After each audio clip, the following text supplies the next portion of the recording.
Okay. Dude, all I really want to do when, like, hanging out with, like, other comics is to talk shop. I love that so much. Like, looking at a special or taking a joke and just kind of, like, breaking it down to the science.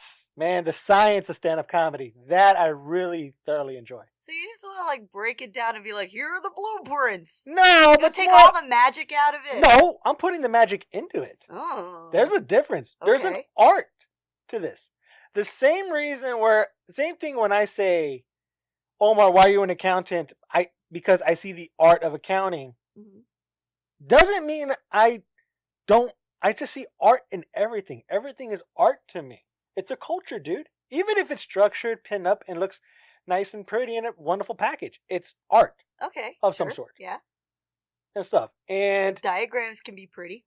Dude, diagrams can be pretty. Schematics. Like, no, you ever seen like an instruction manual? How it's like a well structured one and everything, or like something that's like showing you the pictures how to do stuff. Like there's an art to that. I don't need to read the instruction manual, Omar. Oh my God!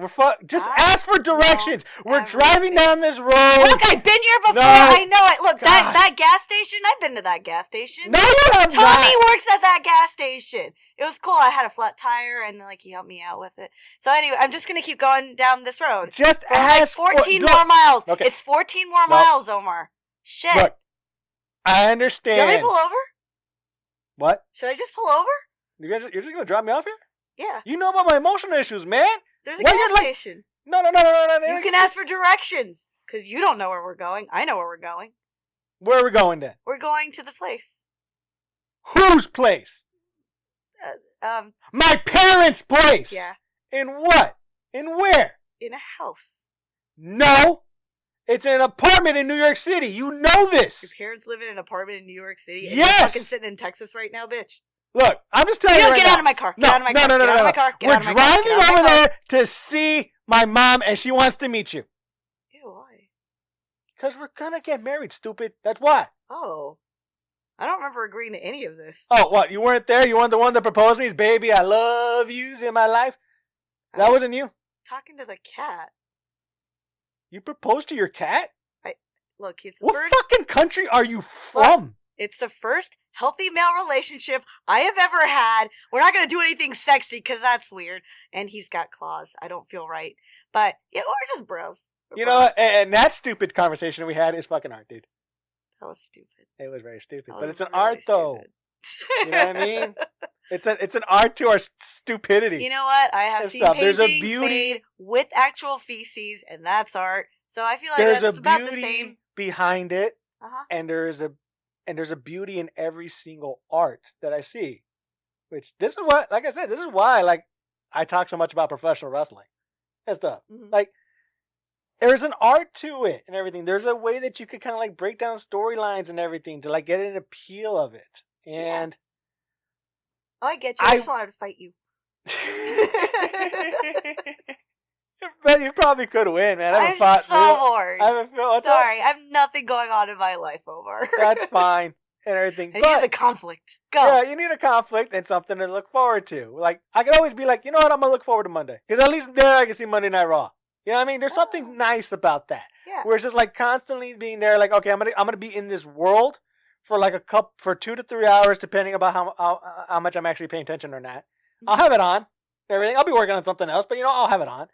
And it's a comforting friend. It's a comforting friend and everything. And I wished earlier, because you were talking a lot about like conforming to other people's ways and not being kind of like your true self and everything. Mm-hmm. Like I regret like not being more upfront about my fandom and my appreciation of it until fairly recently. Wait, I used to always like hide it from people. Of wrestling? Yeah. Just being like a wrestling fan. Because every wrestling fan goes through something like this. Where they're just shame? There's a little bit of shame of you enjoying this product. Why? I think it's this hyper kind of like ridiculous of it. Or something that was so super popular back in the day. Mm-hmm. That everyone thought that... Because here, what it is. You're basically going to watch two people play fight. As if it's a real fight. You know what I mean? Yeah. And you kind of like, everyone knows that it's not, actual, it's not UFC. Right. It's not MMA or anything like that. It's theater. It's theater. You're going to the, you're going to the theater. South Park made that joke. Oh. And everything, where it's just like they treat it was professional wrestling, but then like during the intermissions they're out in the freaking corner sipping on wine and like smelling it and everything, being like high class. Oh yeah. Because you're at the theater. You're an actors. And we enunciate. And then, but there's a difference though. We all agree that this person's going to be the character 24/7. Everything inside the ring, outside the ring. Everything. They're not like regular actors where it's an actor. But then when they go to the movies, like you can see Robert Downey Jr., but then when you go see the Avengers, he's Iron Man. And he's like iconic with him being Iron Man. But then when he's not in the movie, you see them as Robert Downey Jr. I don't know. Robert Downey Jr. is always Robert Downey Jr. All right, Chris Evans. Chris Evans is always Chris Evans. Is he always Chris Evans, or is he not Is he not Captain America? Nope. So you're saying people don't look at him as like Captain America? I guess I can't. What about Chadwick Boseman? Is he not Black Panther? Yeah. There you go. Everything. But not anymore. Well, he's not. Yeah, I know he's not that anymore. And no, but like he's not his character anymore. It's him. He's himself now. Now that he's not here. Well, people use that character. You start off as kind of like a character in wrestling, and then eventually you evolve and you become you turn to 11, and that's when you like get over and people like love you for it. All right. Everything. I didn't when I was younger be cool with it with other people. I always thought like me being a wrestling fan is kind of like shameful and everything. And you asked me why, is because sometimes I don't want people to like look down on me or anything, or like be like super nerdy about something. In high school, was secretly my favorite album at the time was The Great Malenko by ICP, and I feel a little ashamed talking about it right now. But I know you're mocking me, but this is true. No, but really, I fucking abracadabra, but I hate myself. Okay. So much. Yeah. And I was like, no one can ever know. No, Manson all the way, Rob Zombie, what's up? Not ICP. I don't know. I was like, I'm not a white guy. I'm not a skinny little white guy. Who am I to love this? No. Look. But it was embarrassing because but okay, I read an article. You didn't have like a Guar phase or anything like that, or it's just like it's just like look, it's entertaining. No. It's shameful. Why is it shameful? Because I read a article where they interviewed them, and I'm like, oh my god, these two are a bunch of jackasses. Like all the words out of their mouth are just stupid words. Yeah. Fuck. But don't you appreciate that they're stupid? That's the character they're portraying. I mean, that is their character. I guess I'm a little jealous. Nope. Because I want to be stupid like that, and they just let it go, and I can't. That's exactly why we love wrestlers. Go on. Because they can go out on stage and say what we've been wanting to say. Everything. That's why everyone loves Stone Cold Steve Austin. Because Stone Cold Steve Austin was the anti-hero against the corporate man that is Vince McMahon. And also, all of us love that one Bible quote. Oh. Of course. And he knew that. Austin he knew 3:16. that. Yeah. Yeah. As Americans, as just human beings, basically, we love 3:16. That is true. But that's the beauty of wrestling, though. You could take something as iconic as that, John 3:16. God will love you forever and never and stuff. Some of us. Some of us, guys. Some of us. Some of us. You know which ones you are. Some of us are more privileged than others, but there's something about the devil for you to conquer. Yeah, all right. Do a little bit more for the devil, because then you'll have some sort of leeway. Rich God doesn't love you. Easier to put a needle, a camel through the eye of a needle than for a rich man to go to heaven. People forget that shit all the time. That's why when people chase money and everything, that's a bad thing to chase. Yeah. Chasing stuff, man. And waterfalls. That was TLC 2637.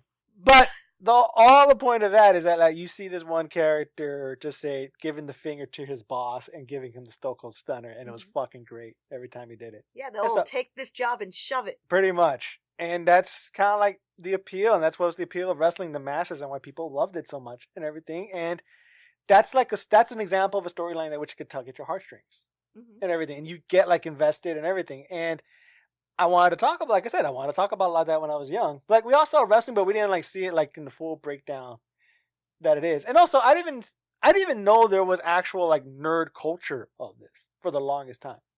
Like, if you were like a wrestling fan back in the day in like the East Coast, like you go through videotape trading and everything. Oh, that's a culture where it's like.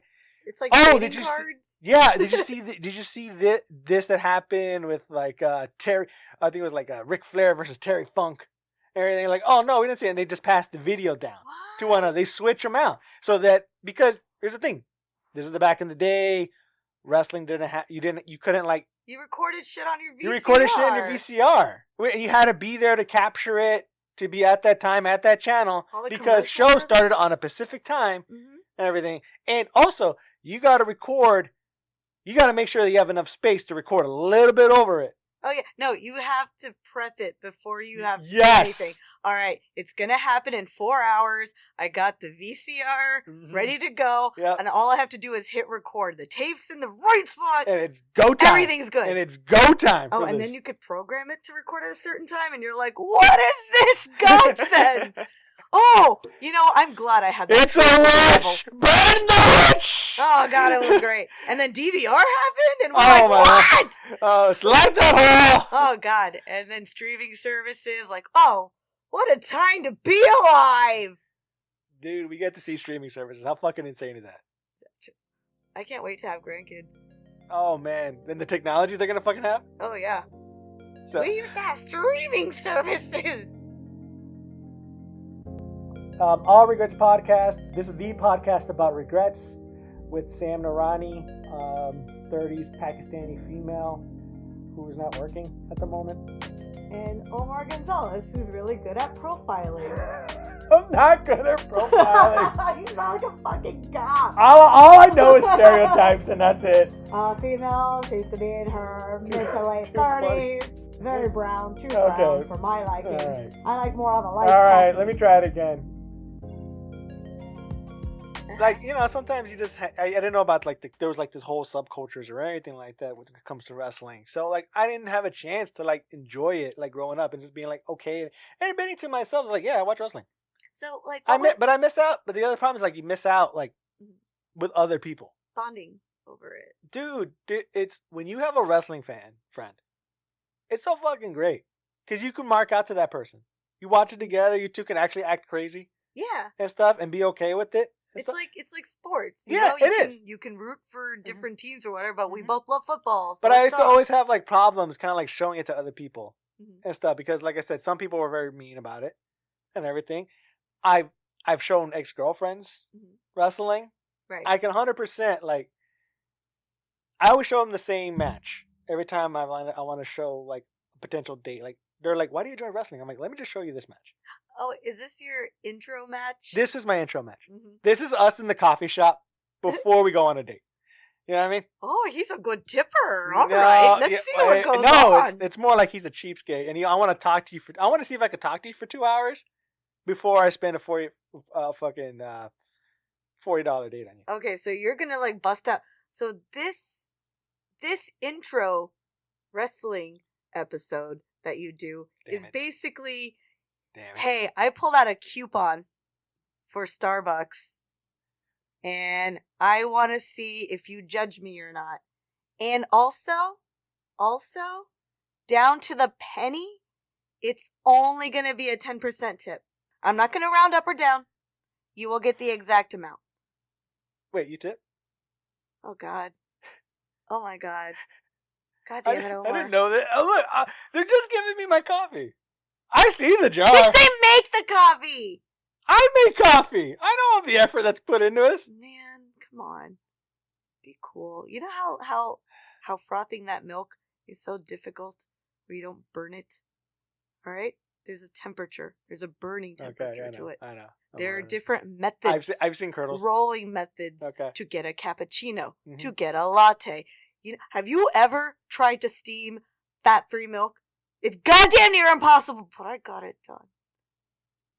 Yeah, you're right. I'm just saying it's a lot of work, and that'd be cool. Yeah, okay. No,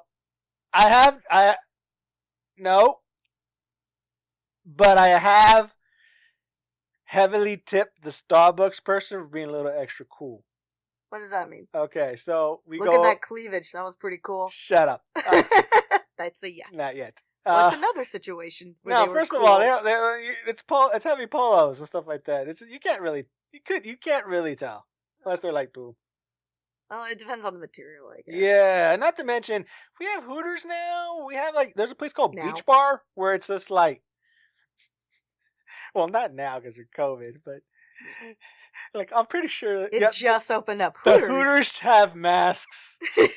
All right, that's even better. I'm going to a place where the Hooters have masks on there and their bikini tops. That's what it is. Aww. Yeah. The nipple is where the COVID goes in and out of.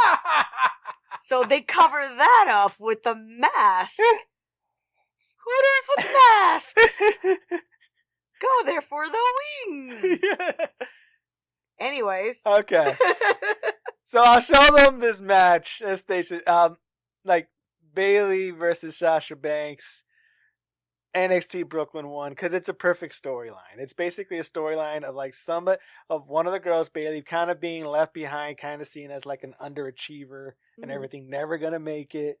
And the whole character is basically like her at 8. She's Rudy. Kind of, yeah. She's very Rudy. And everything. The movie version, not the real one. Yeah, and it's like you're kind of like you're seeing her ups, you're seeing her downs on everything, but she always has a smile on her face and super happy to be there. Just like Rudy. Yeah, just like Rudy. Yeah. And everything.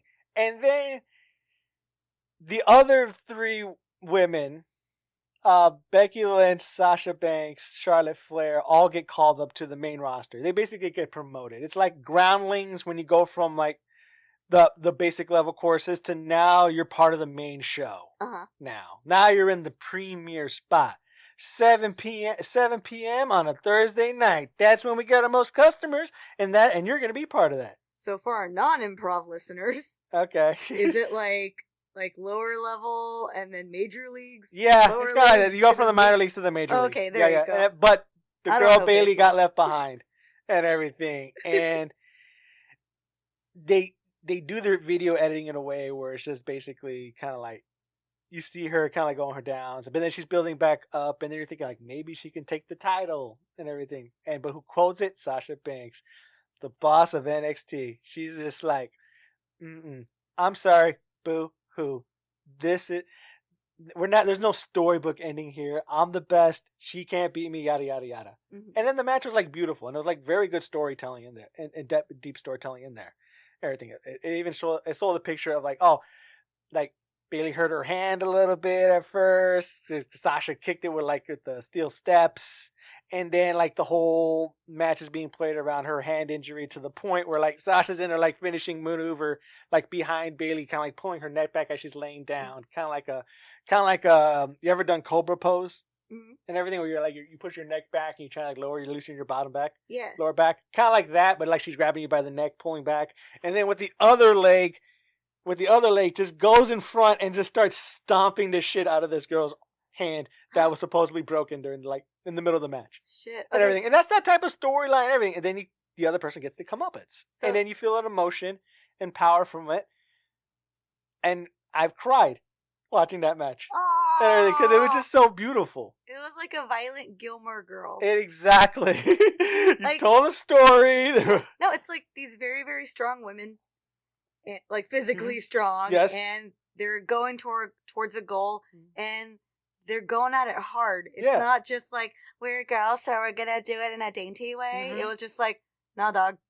There's an objective here. We got this. And we gotta fucking hit that goal. And they wrestled a match like a man and everything. And it was and you captured and you were entertained by it. Every single girl I've shown them have always told me,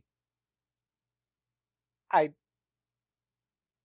not gonna watch it with you every day. Mm-hmm. But I get it now. But I get it, and it's like I can get why you see this because sometimes they're emotional too. They'll cry, and everything because it's a beautiful story. Yeah, and everything, and it's a beautiful story of comeuppance, and then at the end it is just more like it was just like you were on a roller coaster moment ride, right? And it's just like after it's done, you're just like, wow, like magic was made.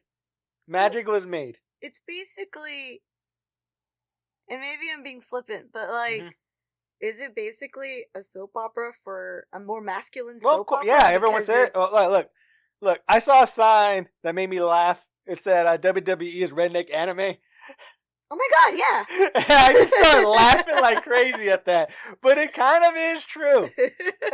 And there's there's sometimes when you have beautiful stories like that, you got to take the bad with it too. Oh yeah. You got to take like the fact that wrestlers die at a younger age.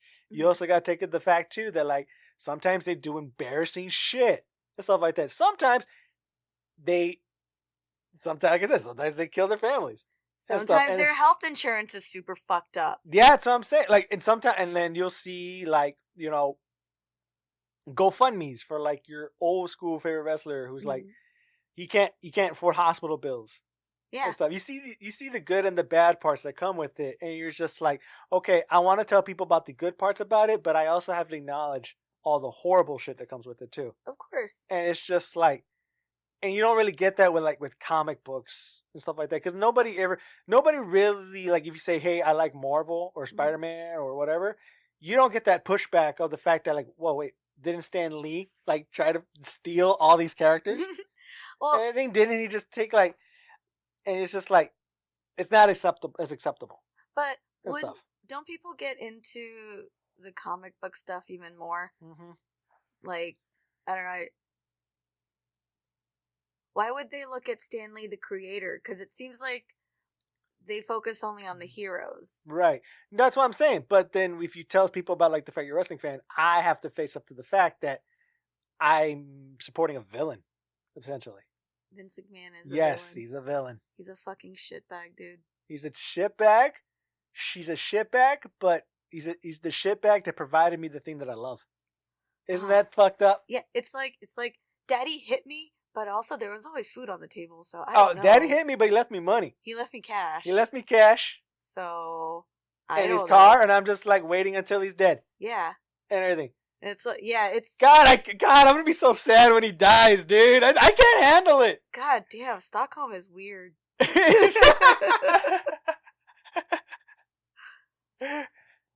I'll be sad, but kind of relieved. Okay. I don't know. All right, fine. Thank you for joking and kicking me back to my point, because I really don't want to go down this road. So it's.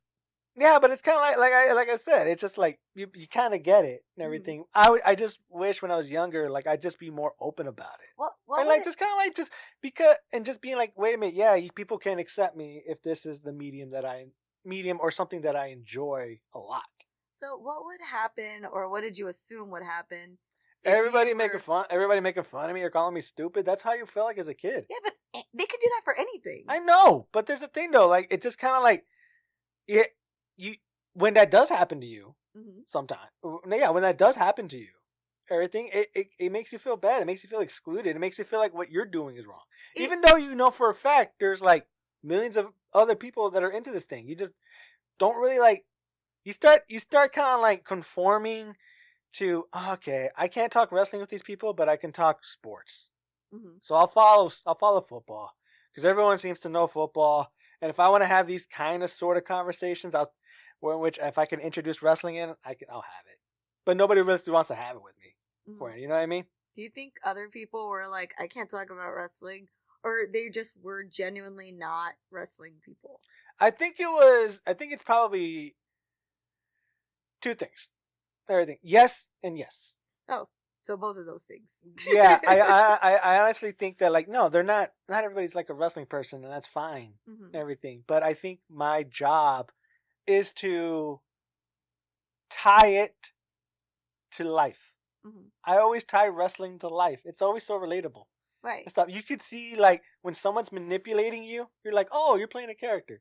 Yeah. Okay, I know what you're doing. I can see right past through this. You get better at like reading people and like getting people's like genuine reactions and stuff if you watch wrestling, because you can see like everything is like it's absurd.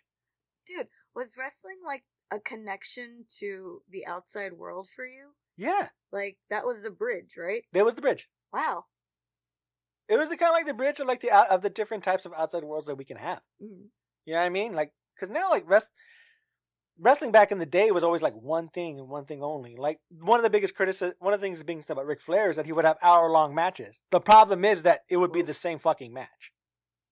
Match. Oh, like the same choreography. Same choreography, everything. My dad one time told me about a time that he saw, because he took me to Lucha Libre in Mexico, like with the AAA guys and everything. Yeah. The Mexican ones. And then afterwards, he was going to take me to a cockfight. But first, wrestling. Lucha Libre. So, my dad told me about this one time, because we're bonding on the drive back, or it's how we can bond. Because me and my dad doesn't open up and everything. And it's like... But really, hey, look at all this violence. Let's bond over this violence that we're watching. That's fair, and you can say that every Sunday. Sunday. This is the reason why I moved this day from Sunday to Saturday, dude. I want to watch professional football. I'm watching it all day tomorrow. That's why I think it's kind of funny, like, because we bond over shitty things. Yeah. Like, hey, I can't be emotionally open, but look at that violence. Let's hang out. Pretty much. Hey, let's talk shit about that guy. And let's bond over that, but we won't say what we're actually feeling. Oh, it's 100%. So funny to me, that's all. No. And that's fair and everything. So... But then my dad was describing the time in which he was just like, yeah, I remember Gory Guerrero, and I don't know, but he mentioned Gory Guerrero and stuff like that, like Eddie Guerrero's like kid, my favorite wrestler, and it was just kind of like he was talking about it, like, oh yeah, I remember I saw that match one time, and then I went back to I was in another part of Mexico another time, and they were performing, and it was the exact same match I saw before, and he's like, oh, wrestling's bullshit. Oh. Everything. Oh, that's so sad. Well, that's the thing. Like, there's gonna be a moment in which you think like, oh, that's just not real. Fuck. Like you're breaking kayfabe for me. You're breaking the universe that we created, and that was the other thing that like I can't really get mad at Vince McMahon, because there was one. Wrestling always has these moments in which they're just obviously trying to grab attention. Yeah. Tension, and one of them was that they had a call-in where you call in a number and Vince McMahon will give you $100,000. I shit you not. This is the thing. This was a real thing. How many $100,000 did he give out? Okay, so the whole deal was that Vince McMahon would be like, all right, let's see who calls in with money. I was like, this is taking like 20 minutes, dude, of uncomfortable. Like, obviously they didn't prep the person beforehand. Vince McMahon called in real life expecting to be like, hello? He's like, hey, this is Vince McMahon, and I'm here to give you money. And all of a sudden they're like, oh, yes. Oh, okay. Okay, give me money. Yes, I'm watching Monday Night Raw. Like, it was a fucking call-in show for like a local DJ.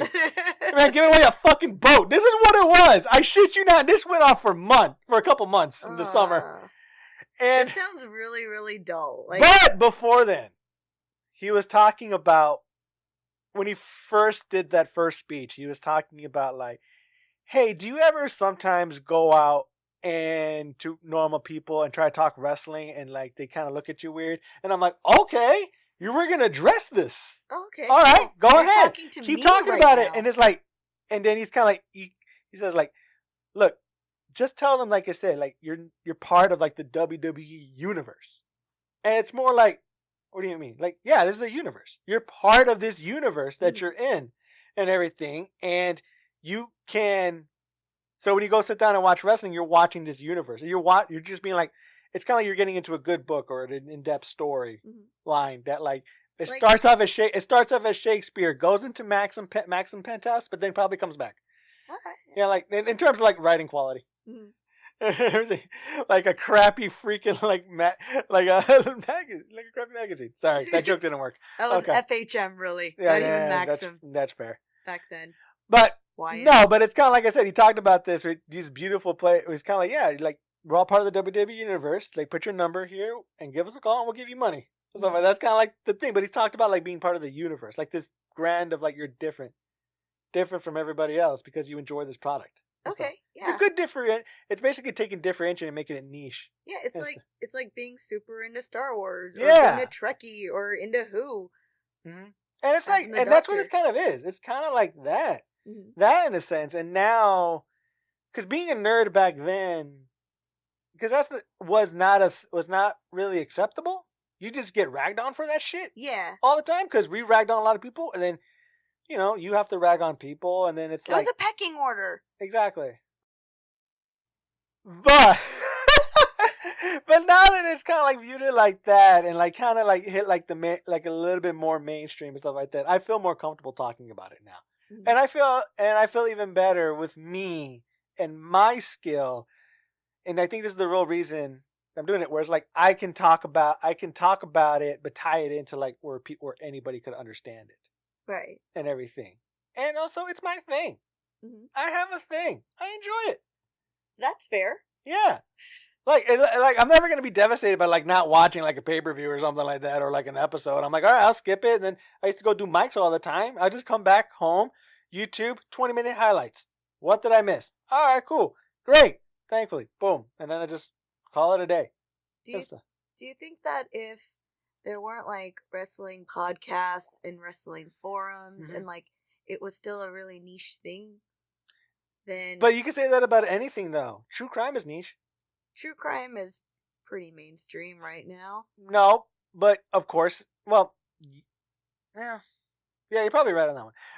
But it's a thing, though. It wasn't always like being a mainstream. Furry and being into vor. That's pretty niche. I know you're mocking me. I'm not mocking you. I'm just saying those are very, very niche things. Yeah. Like there was Vor Day that a lot of people. I think are accepted. I think the real reason I feel comfortable is because the people's acceptance of niche. So hypothetically, if wrestling was still like something to make fun of people for, right? Do you feel like you'd be more repressed today because you still have it inside of you, or do you think maybe you've gotten to a point where you're like, fuck it, I like this, and if you don't, suck it? Both. Go on. How can you be like weird about it, but also like, yeah, do it? Both, because the mainstream has accepted the weird. One of the reasons that wrestling became kind of mainstream is because in this scenario, it's not accepted at all. Oh, you're not accepted. Okay. If it was not accepted, you'd still be kind of weird about it, but you'd be okay with it because, it's still your thing. Because everybody has a thing. Yeah. You know what I mean? What if you're... Okay. How about like this? Okay. I guess I'm just trying to understand. But maybe there's somebody out there whose thing is, I like to collect all my nail clippings in a jar. Jeez. That's a weird thing. Jesus. It doesn't hurt anyone. It's just weird that you've got like a bunch of jars full of nail clippings. But that's not something I'm going to walk around going, hey guys, this is what I'm into, even though it's not mainstream. That's how secretive I don't know, maybe you don't want to keep it that way. First of all, that's the movie 7, dude. Okay. You're Kevin Spacey in 7.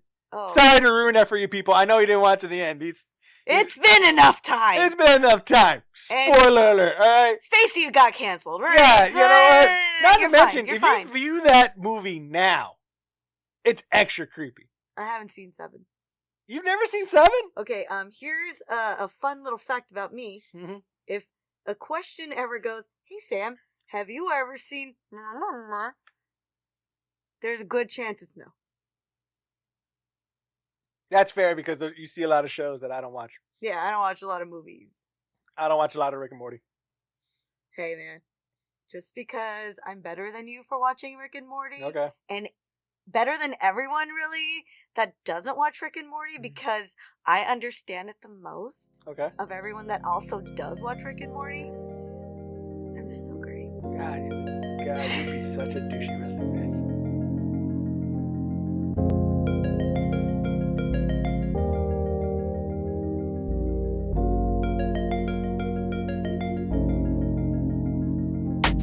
Thank you for listening to the All Regerts podcast with Sam Narani and Omar Gonzalez.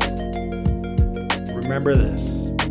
Just because you have regrets doesn't mean you cannot live life as if you have no regrets. Have a wonderful day.